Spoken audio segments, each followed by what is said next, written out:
Dito sa Papa Dudut Stories, ikaw ay hindi nag-iisa.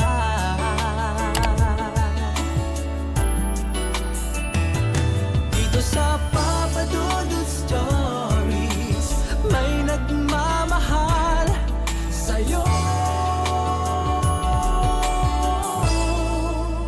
Papa Dudut Stories, Papa Dudut Stories. Dear Papa Dudut, sa lahat po ng mga nakatutok ngayon, huwag pong kalimutan mag-like, mag-share at mag-subscribe. Maraming salamat po sa inyong lahat.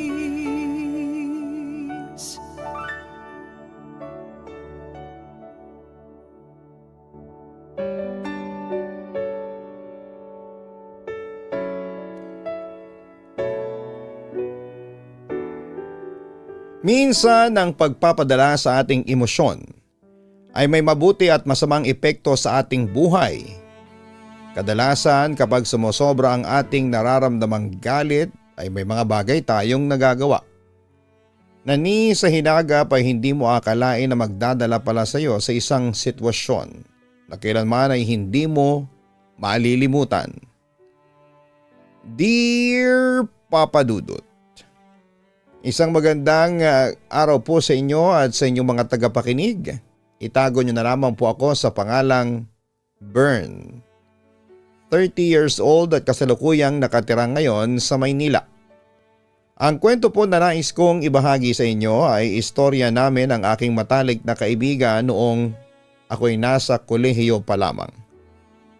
Itago na lamang po natin sa pangalang Lucas ang aking kaibigan. Maaaring husgahan ninyo kami sa kwentong ito at masasabi na deserve namin kung ano man ang mga nangyari sa amin. Ngunit hindi ko naman ito nais ibahagi upang linisin ang aming pangalan. Nais kong i-share ang aming istorya upang magsilbing aral na rin sa mga taong nag-iisip ng paghihiganti sa kanilang mga nakakaaway sa masamang paraan. Noong nasa college pa kasi kami ni Lucas, ay kami yung matatawag na hindi belong sa anumang grupo sa university. Scholars kasi kami kaya parang wala kaming panahon na makipag-socialize dahil may mga grades kami na kailangang i-maintain. Bukod dito ay introvert din kasi kami at yung tipong na kung tawagin ay may sariling mundo. Paborito naming tambayan ang library dahil tahimik dito at napapanatag ang aming kaisipan. Ngunit dahil sa katangian naming ito, naging tampo lang kami ng tukso at kalaunan ay naging biktima ng bullying.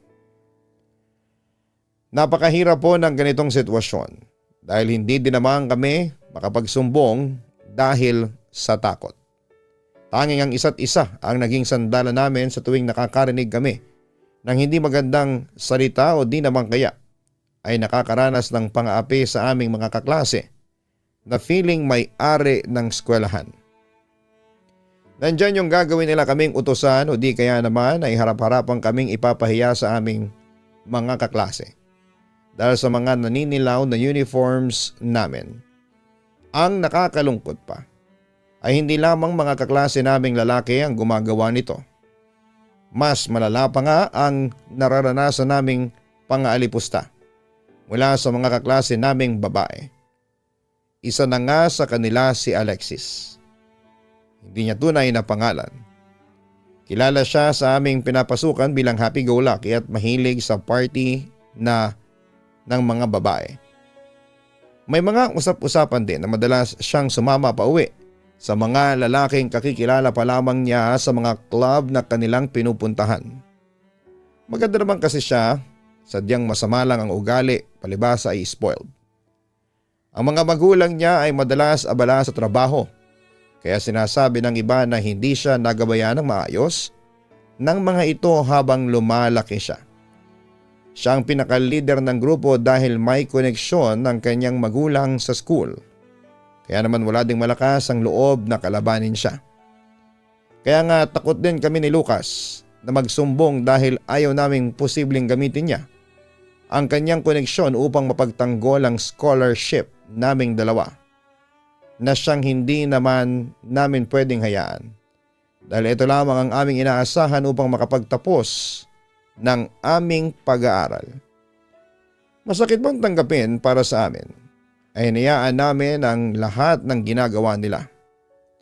Nasa isip na lamang namin noon na darating din ang araw na makakarma sila sa kanilang ginagawa sa amin. Kahit na hindi kami kumilos. Pero dumarating talaga tayo sa punto ng ating buhay na kahit na anong pagpapasensya ang gawin mo ay may mga pagkakataon na mapapatid din ito. Nagkaroon kami noon ng isang importanteng project para sa isa naming major subjects. Pinagpuyatan talaga namin ni Lucas ito upang maaga kaming makapagpasa.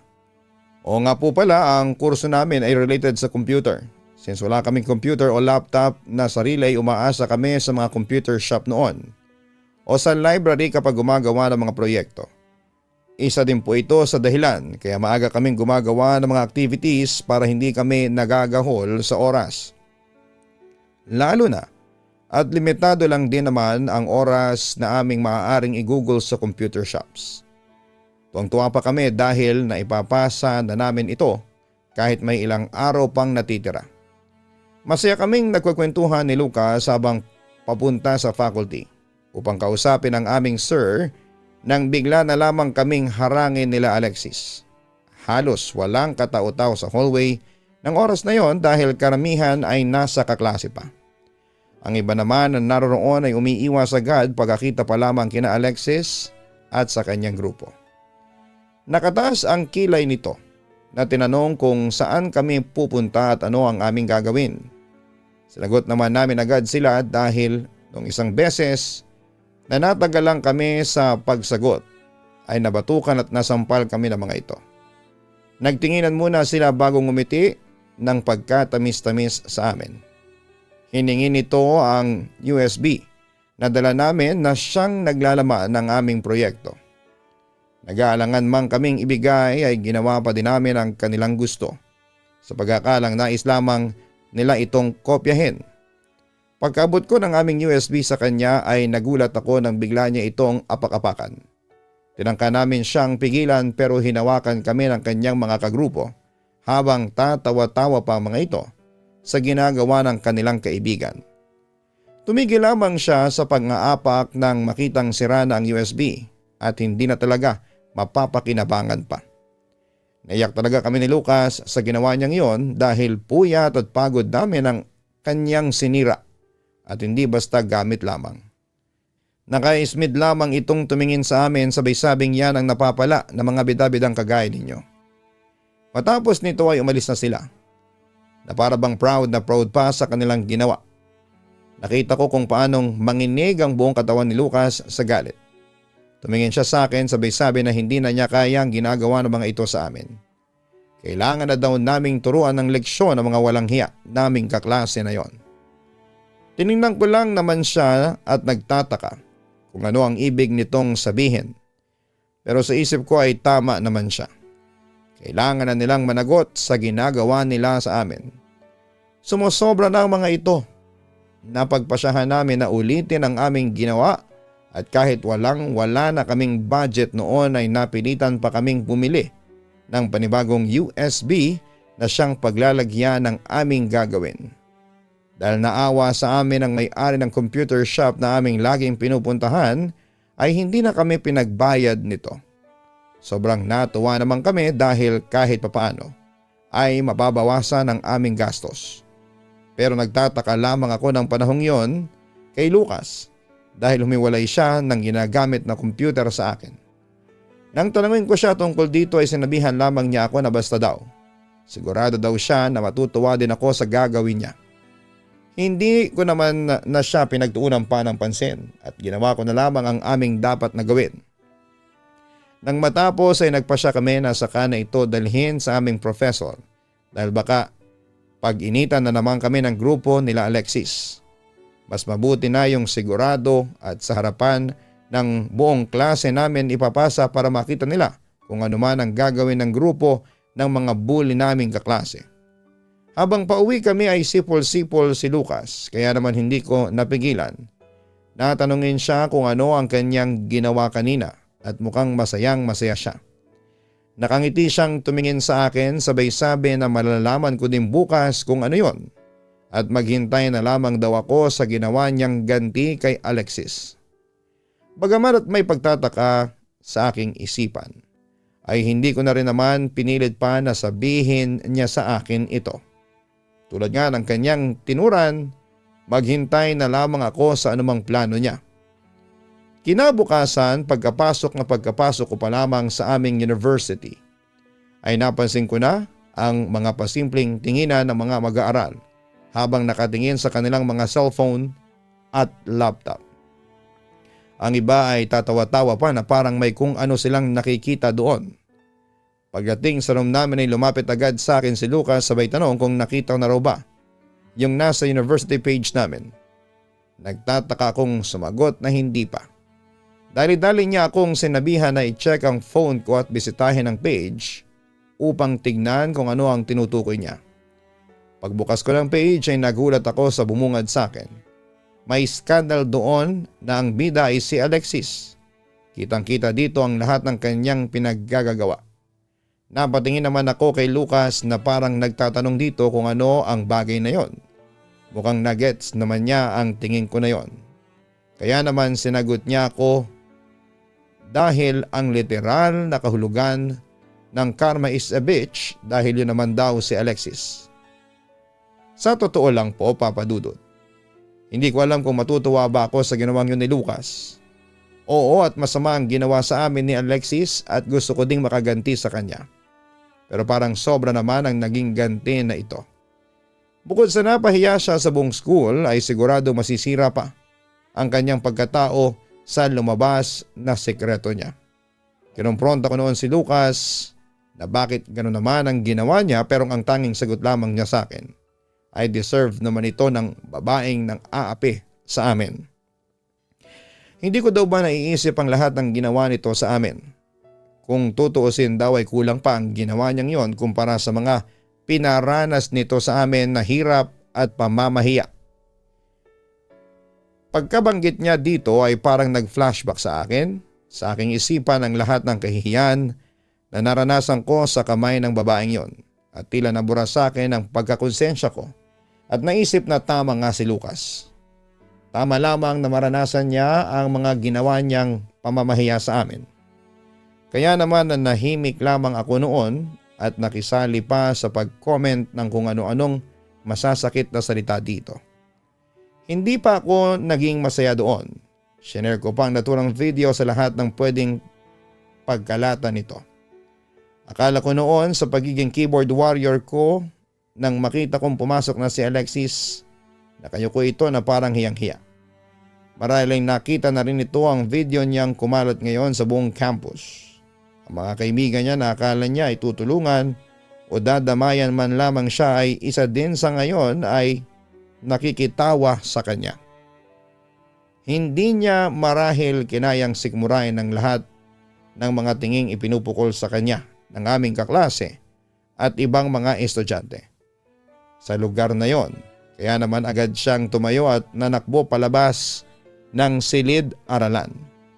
Natatawa naman kami ni Lucas sa kanyang naging reaksyon at napapir pa nga kami sa isa't isa. Nabura din naman kaagad sa page ang video niya pero hindi na nabura sa isipan ng mga tawang kumalat nitong sikreto. Noong lumabas ang nasabing video ay ang araw kung saan huli din namin siyang nakita na pumasok. Akala namin ay nagpasya lamang ito na lilipat na lamang ng papasukang eskwelahan. Ngunit nagkamali kami. Ilang linggo pa lamang matapos ng ginawa namin ni Lucas ay nabalitaan na lang namin na kinuha ni Alexis ang kanyang sariling buhay. Sa sobrang kahihiyan umano na kanyang dinanas ay nagkaroon po ito ng depression at kalaunan nga ay nagresulta upang mas piliin na lamang nitong takasan ang realidad sa buhay.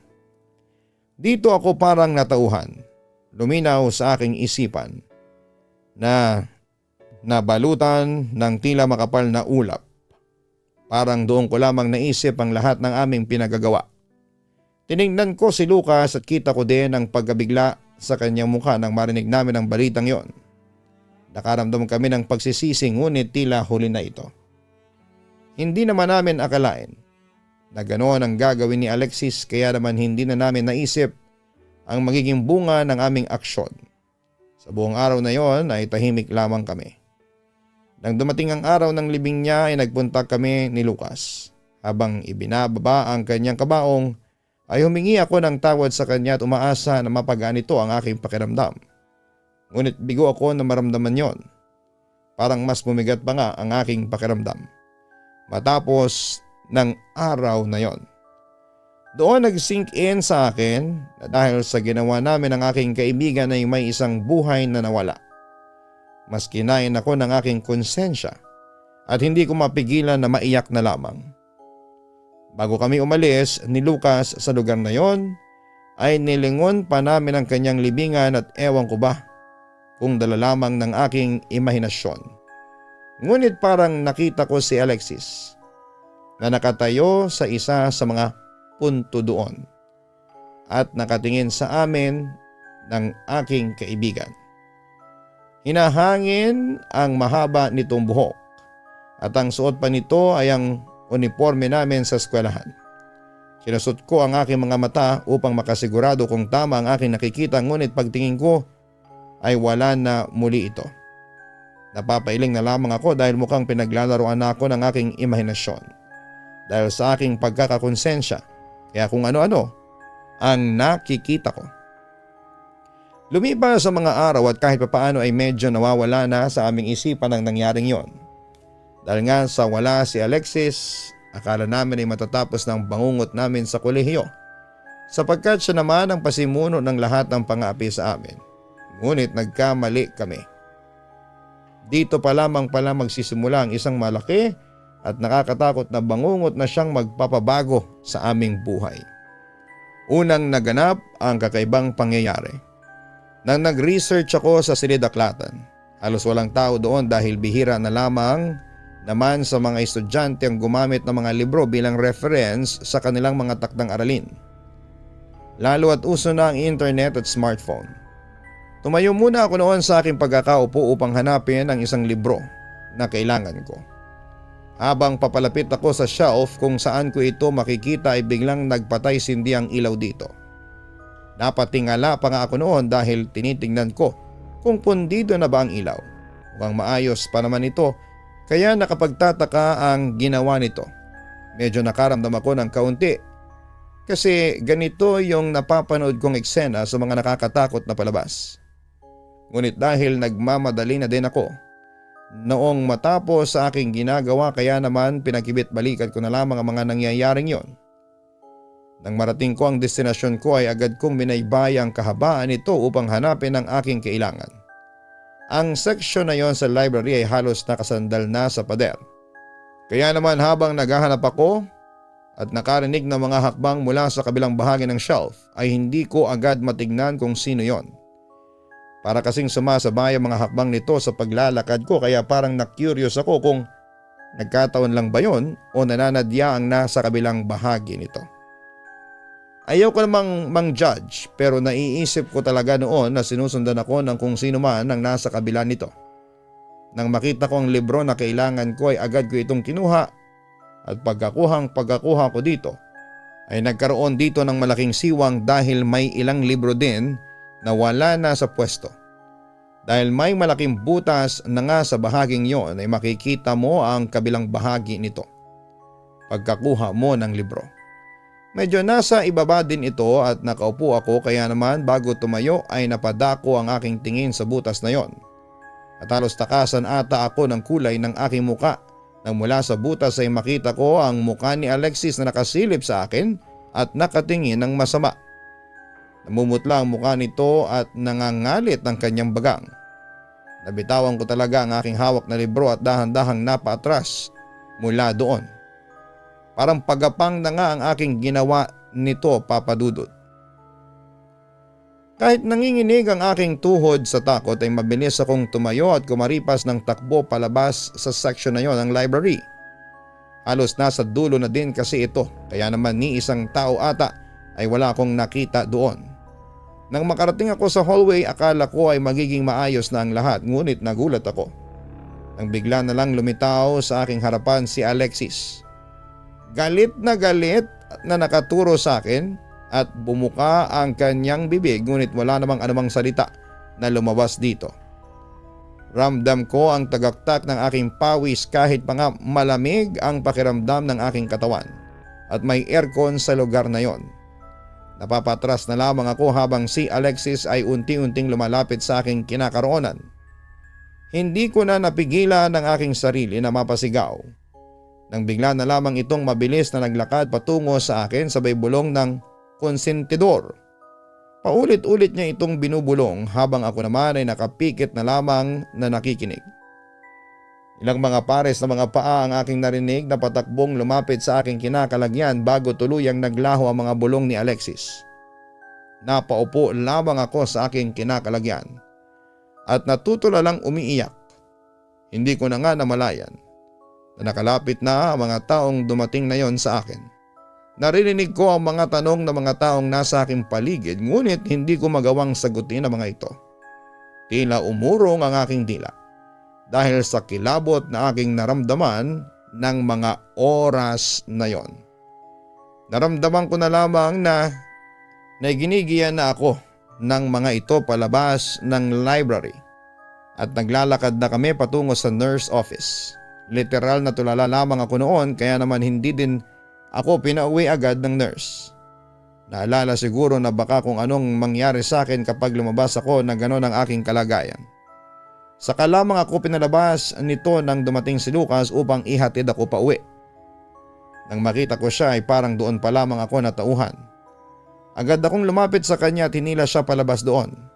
Dinala ko siya sa isa sa mga bench sa loob ng paralan at doon kami pansamantalang naupo. Kinausap ko agad siya na posibleng binabalikan kami ni Alexis at ikinuwento ko sa kanya ang lahat ng mga nangyari habang nandun ako sa library. Nakatingin lang siya sa akin at akala ko nga ay sasabihin nito na may tama na ako sa ulo, ngunit hindi naman niya ito ginawa. Imbis na mga salitang may panghuhusga ang marinig ko sa kanya ay mas natigilan ako sa kanyang mga sinagot. Hindi lang ikaw ang ginagambala niya, pati ako. Doon ako napatigil sa aking parang hysterical na kalagayan. Tinanong ko siya kung paano din ito nagpaparamdam sa kanya. Sinalaysay niya na habang nasa computer shop daw siya na madalas naming puntahan ay nakakaramdam siya ng kakaiba. Una daw ay panakanakang nag-iiba ang display ng kanyang computer sa nirerentahan niya. Naka-headphone siya dahil nakikinig din siya ng music, ngunit natitigil daw ito dahil nagkakaroon ito ng parang static na tunog. Kaya naman hindi niya maintindihan ang kanyang pinakikinggan. Ilang saglit pa daw, kasabay ng isang malakas na static noise, ay may narinig din siya mula sa headphone. Nagamit niya na sumisigaw na isang babae. Aminin mo ang ginawa mo sa akin. Paulit-ulit daw yon.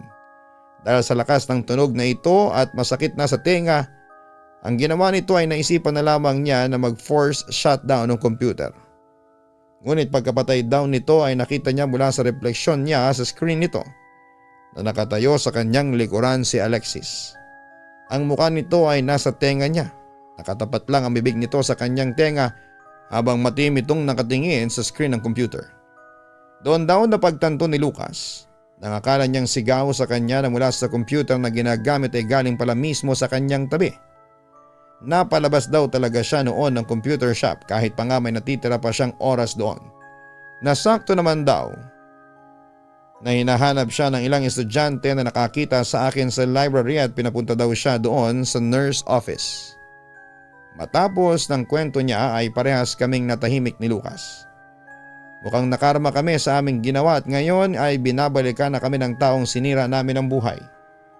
Wala mang magsasalita sa amin ay alam namin sa aming sarili kung ano ang nais niyang ipakahulugan sa kanyang mga binitawang mensahe. Gusto nitong aminin namin ang aming ginawang kasalanan sa siyang hindi namin magagawa. Dahil may posibilidad na mawala ang aming pinaghirapang scholarship. Walang nagsasalita sa amin pero sa sarili namin Nakapagdesisyon kami na manatiling lihim na kami ang dahilan kung bakit kumalat ang video ni Alexis. Naghiwalay kami ng araw na yon na determinado na hindi kami magsasalita sa kahit na sino. Kinagabihan ay hindi agad ako nakatulog, Papa Dudut.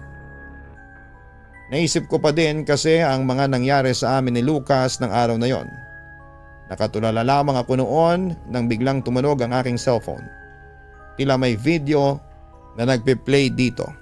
Napabangon naman ako bigla sa aking pagkakahiga upang tingnan kung bakit bigla na lamang itong bumukas. Nagitla ako nang makita na ang video na nasa cellphone ko. Ang kumalat na skandal ni Alexis. Natatakot na ako ng oras na yon dahil ang video na ito ay binura ko na rin ng araw na tinake down ito ng school university page. Kaya kung paanong naroroon na naman ito sa aking cellphone ay hindi ko alam. Pinilit ko itong patayin ngunit kahit na anong pindot ko ay hindi ito tumitigil. Dahil ayaw talaga nitong mawala sa screen at paulit-ulit itong nagpe-play ay naisipan ko na i-shutdown ng aking cellphone. Pagkamatay ng aking cellphone ay nakahinga talaga ako ng maluwag. Grabe ang kabog ng aking dibdib. Parang may pinapahiwatig kasi ang nangyaring yon. Ayoko mang isipin pero maaaring maging sa aming mga tinutuluyan ay sinundan na rin kami ni Alexis. Nahiga na muli ako sa aking kama at itutulog na sana ang aking nararamdaman. Ngunit halos kakapikit ko pa lamang ay nakarinig ako ng isang hikbi. Pinakiramdaman ko muna ang paligid upang masigurado na hindi ako namamali ng dinig. Tahimik na tahimik ang paligid kaya naman maririnig ko kaagad kung talagang may umiiyak nga sa aking kwarto. Ilang sandali pa ay muli ko itong narinig. Nanggagaling ang tunog na yon sa aking paanan. Tila nakasandal ito sa aking kama. Kinakabahan man ako ay naglakas loob akong tumayo upang silipin kung sino ang naririnig kong yon. Dahan-dahan kong tinunton ang dulo ng kama at sinilip ito. Pero imbis ata na ang taong inaakala ko na naroon ang magulat, ay ako ang nabigla sa aking nakita. Mula kasi doon ay nakangiting nakatingala sa akin si Alexis. Kahit nakangiti ito sa akin na parang nang uuyam ay iyak na may paghinagpis ang tunog na kanyang pinakakawalan. Atras na sana ako ngunit bigla ko nitong hinawakan sa aking magkabilang braso. Kaya naman hindi ako makagalaw palayo sa kanya. Mas nadagdagan ang takot na nararamdaman ko nang bigla ay umikot ang katawan nito patayo habang ang kanyang ulo ay nananatiling nakaharap sa akin. Nanlalaki ang mga mata ko na tinignan siya habang unti-unting tumayo mula sa pagkakaupo niya sa may sahig. Nang makatayo na ito ay mabilis na lumipat ang mga kamay nito sa aking leeg. Napahiga ako noon sa kama dahil sa puwersa na kanyang binitawan at maging siya ay nasama dito. Sakal-sakal nito ang aking leeg habang mahinang tumatawa. Ako naman ay pinipilit na tanggalin ang kanyang mga kamay. Ramdam ko ang lamig ng mga ito habang mahigpit na nakahawak sa aking leeg. Mayak-iyak na ako dahil sa hirap na akong huminga noon. Nananalangin na rin ako noon na sana'y maawa sa akin ang babaeng aking nasa harapan at tigilan na nito ang kanyang ginagawa. Maya-maya ay naramdaman ko ang pagluwag ng kanyang hawak sa akin. Nakita ko ang pagyugyog ng kanyang mga balikat, tanda na umiiyak ito. Nakatingin lamang ako sa kanya habang naghahabol ng aking hininga. Siya ay patuloy sa pagtangis na parang inilalabas niya ang lahat ng sama ng loob na kanyang nararamdaman. Kung noong una ay natatakot ako sa kanya, ngayon ay nakakaramdam na ako ng awa at pagsisisi. Napaiyak na din ako dahil damang-dama ko ang kanyang emosyon. Mahina akong bumubulong noon sa kanya na patawarin niya kami ni Lucas sa aming nagawa na hindi namin ginusto ang nangyari sa kanya. Paulit-ulit na sorry lamang ang aking nabanggit habang tinitignan ang kalunos-lunos na itsura niya. Nagdesisyon ako ng mga oras na yon na aminin na ang aking nagawa. Oo, at naging masama siya sa amin, ngunit hindi dapat kami ni Lucas nagpabulag sa aming galit dahil tuloy dito ay nakasakit kami at nakagawa ng bagay na mayahalin tulad o mas masahol pa sa mga ginawa sa amin na siyang naging dahilan ng lahat ng ito. Kaya naman nangako din ako sa kanya na kinabukasan ay sasabihin ko ang lahat ng mga nangyari. Hindi na din kasi kaya ng aking konsensya na dalhin ang bigat ng aming nagawa. Nakaganti nga kami sa kanya, ngunit ang naging kapalit naman nito ay ang buhay niya. Nang marinig ito ni Alexis ay tumigil na ito sa kanyang pag-iyak at tumingin sa akin, marahil ay tinitingnan niya ang aking mukha kung may bahid ng pagsisinungaling dito. Nang masigurado nito na nagsasabi ako ng totoo ay tahimik itong tumango sabay ng kanyang paglalaho.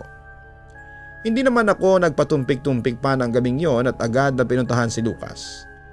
Pungas-pungas pa itong humarap sa akin sabay tanong kung ano ang ginagawa ko doon ng alanganing oras ng gabi. Dineretso ko na agad siya sa aking pakay at matapang na sinabi na kailangan naming umamin sa aming nagawa kay Alexis. Sinabi ko sa kanya na hindi na kaya ng aking konsensya ang lahat at ikinuwento ko din ang aking mga karanasan ng gabing yon. Sinabi ko sa kanya na kitang-kita ko ang hinagpis ng kaluluwa ni Alexis dahil hindi niya makuha ang hustisya na para sa kanya. Pinaliwanagan ko din si Lucas na kailangan namin gawin ito para na rin sa kakatahimik ng aming isipan, maging ng kaluluwa ng aming naagrabyadong kamag-aral. Mukhang naintindihan naman niya yon, kaya naman sumang-ayon ito na bukas din ay dediretso kami sa Dean's Office upang ilahad ang lahat ng aming ginawa. Handa kaming harapin ang anumang parusa na ipataw sa amin. Walang-wala yun kumpara sa bigat ng aming naging kasalanan. Pagpasok namin kinaumagahan ay dumiretso kami sa aming pakay, pero nagulat ako na pagdating namin doon ay inako ni Lucas ang lahat ng kasalanan. Sinabi nito na siya ang naganap ng video at siya din ang nagpakalat nito sa iba't ibang platforms dahil nadala siya ng sobrang galit sa pangaaping aming naranasan. Magsasalita sana ako upang sabihin na may parte din ako sa naganap, ngunit ngumiti lamang sa akin si Lucas. Sabay iling. Wala na akong nagawa na patawan siya ng expulsion ng university. Mabuti na lamang at hindi na rin nagpasa ng reklamo ang mga magulang ni Alexis. Nakita siguro ng mga ito ang pagiging sincero ni Lucas at alam nila na may kasalanan din ang kanilang anak sa mga nangyari. Hiniling na lamang nila na huwag nang makalabas pa ang mga nangyari sa loob ng opisinang yon. Pagkalabas namin doon ay niyakap ko si Lucas at agad na tinanong kung bakit niya inako ang lahat. Ngumiti lamang ito sabay sabi sa akin na siya naman daw talaga ang gumawa ng lahat ng yon. At nadamay lamang ako sa kanyang labis na paghihiganti.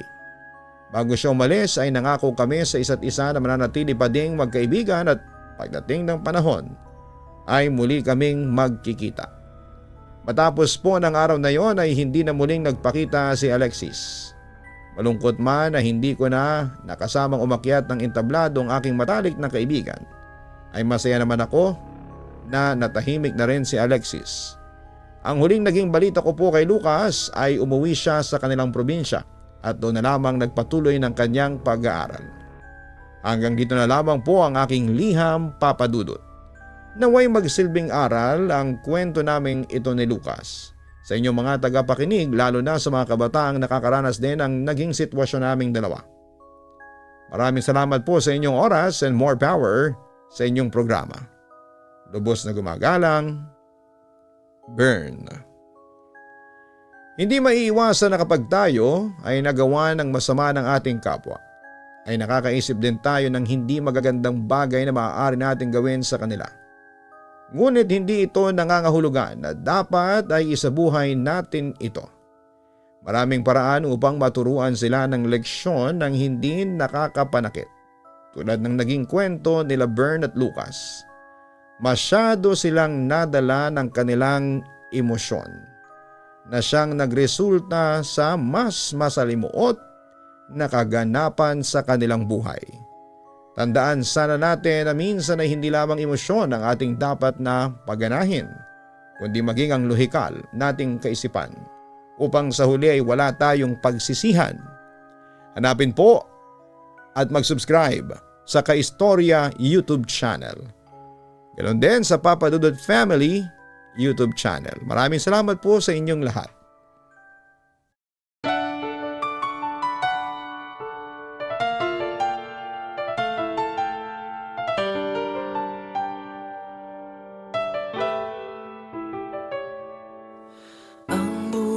ay mahiwaga, laging